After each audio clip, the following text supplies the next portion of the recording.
La question obsessionnelle du Front National, les frontières. Et comment faire de la France un fortin en Europe?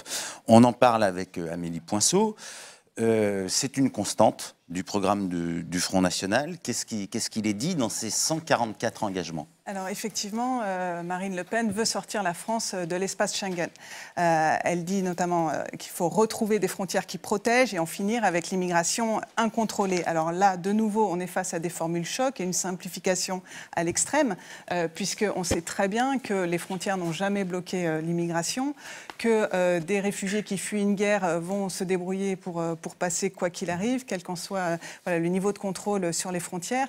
Et par ailleurs, il y a aussi une méprise sur ce qu'est l'espace Schengen en réalité et où on en est aujourd'hui dans les contrôles aux frontières. Parce qu'en fait, depuis novembre 2015, la France a rétabli ses contrôles aux frontières en dépit du fait qu'elle est toujours membre de l'espace Schengen. Et donc, voilà, on n'est pas non plus dans des frontières incontrôlées et non surveillées. Par ailleurs, l'espace Schengen... C'est toujours le cas à Vintimille en particulier, en effet, oui, mais des milliers sur toutes les frontières de et dans réfugiés les aéroports, etc. Et puis l'espace Schengen, c'est pas seulement... Alors je rappelle que c'est une zone qui regroupe 26 pays, dont 22 États membres de l'Union européenne, mais ça ne recoupe pas complètement l'espace de l'Union européenne. Et puis, ce n'est pas seulement un organisme de contrôle des frontières, enfin, c'est un espace de contrôle des frontières extérieures de l'Union européenne et c'est aussi un dispositif de coopération policière, d'échange d'informations, etc. Donc, en fait, quand Marine Le Pen dit il faut sortir la France de l'espace Schengen, qu'est-ce qu'elle veut dire exactement? Et est-ce que ça veut dire qu'il faut sortir de tous les dispositifs, y compris ce dispositif policier de surveillance commune des frontières extérieures de l'Union européenne? De coopération, donc d'échange de renseignements, etc. Donc, alors, quelles seraient les conséquences d'une sortie de la France, justement, de Alors, cet espace? les conséquences seraient énormes, parce que c'est un espace de libre circulation des personnes et des marchandises. Donc, évidemment, on peut imaginer que les conséquences seraient assez considérables, à la fois des conséquences tout à fait pratiques pour les citoyens européens. Voilà, ça entraverait quand même pas mal la circulation. Pour une destination très touristique qu'est la France, il y aurait un impact économique évident, puisque du coup, la France serait moins facilement accessible, que ce soit pour les touristes européens, mais aussi en dehors de l'Europe. Et évidemment, ça serait aussi un frein pour les investisseurs étrangers, pour voilà, les échanges économiques.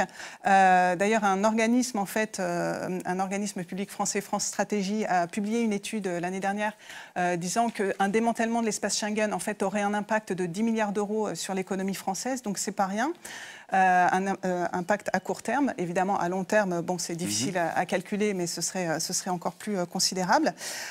Et puis après, il y a aussi des conséquences, évidemment, pour tous les travailleurs frontaliers. Alors, Marine Le Pen mentionne le cas des travailleurs frontaliers en disant qu'il y aurait un dispositif particulier qui serait aménagé pour eux. Mais évidemment, là, de nouveau, on n'a aucun détail. Or, concrètement, comment ça va se passer pour ces 350 000 Français, enfin, pas Français, justement, mais en tout cas, des gens qui habitent dans ces zones frontalières, c'est à peu près 350 000 personnes qui font des allers-retours quotidiens. Est-ce qu'ils seraient soumis du coup à des files d'attente interminables? Est-ce qu'ils auraient voilà, des laissés-passer? Alors elle a aussi parlé d'une vignette, mais ça veut dire que pas de contrôle dans les voitures. Enfin bon, ça...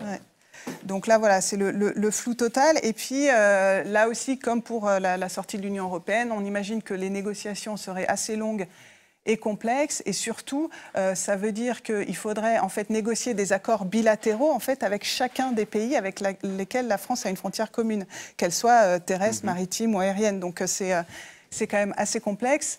Ça signifie des mois et des mois de négociations. Et surtout, là où c'est paradoxal, c'est que dans l'esprit du Front National, ce serait un retour à soi-disant plus de souveraineté nationale. Mais en réalité, la France toute seule, sortie de cet espace, perdrait au contraire de la souveraineté parce qu'elle perdrait de l'influence au niveau européen. Elle ne ferait plus partie, elle ne serait plus dans le cadre d'un certain nombre de décisions qui sont prises à l'échelle de l'espace Schengen. Donc en fait, elle perdrait au contraire énormément d'influence et de capacité de décision. Merci Amélie.